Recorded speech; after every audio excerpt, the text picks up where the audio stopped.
जय माता दी guys, happy Navratri. कैसे हैं आप सब लोग। ये नवरात्रि का तीसरा दिन है जिसमें हम नौ दुर्गा में से चंद्र घंटा के बारे में पाठ पढ़ेंगे। जय। तीसरा दिन चंद्र घंटा।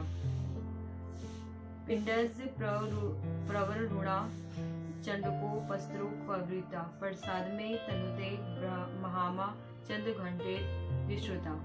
माँ दुर्गा जी की तीसरी शक्ति का नाम चंद्र आज घंटा साथ में है। मेरी जेठानी नवरात्रि जी भी मेरे साथ उपासना में पाठ पढ़ने आई तीसरे थी। दिन और उन्हीं के ये विग्रह का मेरी पूजन अर्चन किया जाता जेठानी भी हैं और ये मेरी किया दीदी जाता है। मेरी इनका ताऊ की ये लड़की स्वरूप सबसे परम रियल ताऊ की शांतिदायक लड़की। तो और ये मेरी प्रदायकारी दीदी है। हैं और मेरी इनके जेठानी तो है ही मस्तक ससुराल की में तरफ से, और आकार मैं की का तरफ से मेरी अर्ध दीदी है। चंद्र है। इसी कारण से इन्हें चंद्र घंटा देवी कहा जाता है। इनके शरीर का रंग स्वर्ण के समान चमकीला है। इनके 10 हाथ हैं। इनके 10 हाथों में खड्ग आदि शस्त्र तथा बाण आदि अस्त्र विभूषित हैं। इनका वाहन सिंह है। इनकी मुद्रा युद्ध के लिए उभयत रहने की होती है। इनके घंट की सी भयानक चंद्रग्रहण से अत्याचारी दानव दैत्य राक्षस सदैव प्रकंपित रहते हैं।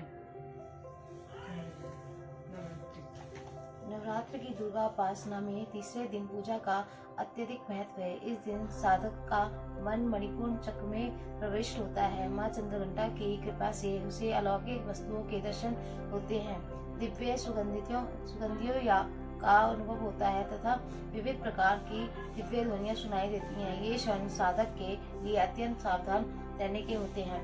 माँ चंद्रघंटा की कृपा से साधक के समस्त पाप और बाधाएं विनष्ट हो जाती हैं। इनकी आराधना सद्य फलदायी है।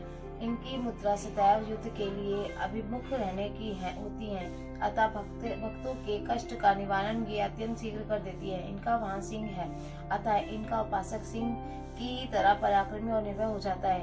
इनके घंटे की ध्वनि सदा अपने भक्तों की प्रेत बाधा से रक्षा करती रहती है। इनका ध्यान करते ही शरणागत की रक्षाएं के लिए इस घंटे की ध्वनि निनादित होती है।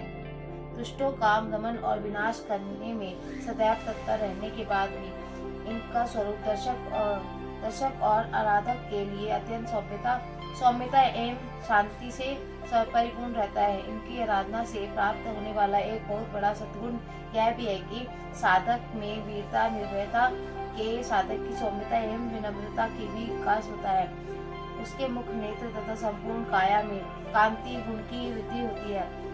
स्वर में दिव्य अलौकिक माधुर्य का समावेश हो जाता है। माँ चंद्रघंटा के भक्त और उपासक जहाँ भी जाते हैं, लोग उन्हें देखकर शांति और सुख का अनुभव करते हैं। ऐसे साधक के शरीर से दिव्य प्रकाश युक्त परमाणुओं का अदृश्य विकिरण होता रहता है। यह दिव्य क्रिया साधारण चक्षुओं से दिखलाई नहीं देती, किंतु साधक और उसके संपर्क में आने वाले लोग इस बात का अनुभव को भली भांति करते रहते हैं। हमें चाहिए कि अपने मन वचन कर्म एवं काया को विहित विधि विधान के अनुसार पूर्णतः परिशुद्ध एवं पवित्र करके माँ चंद्रघंटा के शरणागत होकर उनकी उपासना आराधना में तत्पर हों।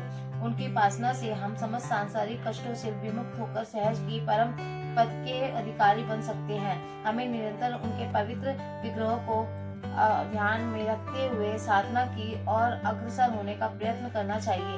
उनका ध्यान हमारे इहलोक और परलोक दोनों के लिए परम कल्याणकारी और सत्यगाति को देने वाला है। सत्यगाति को क्या होता है?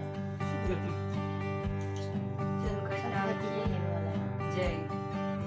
बोलो चंद्रघंटा माँ की जय।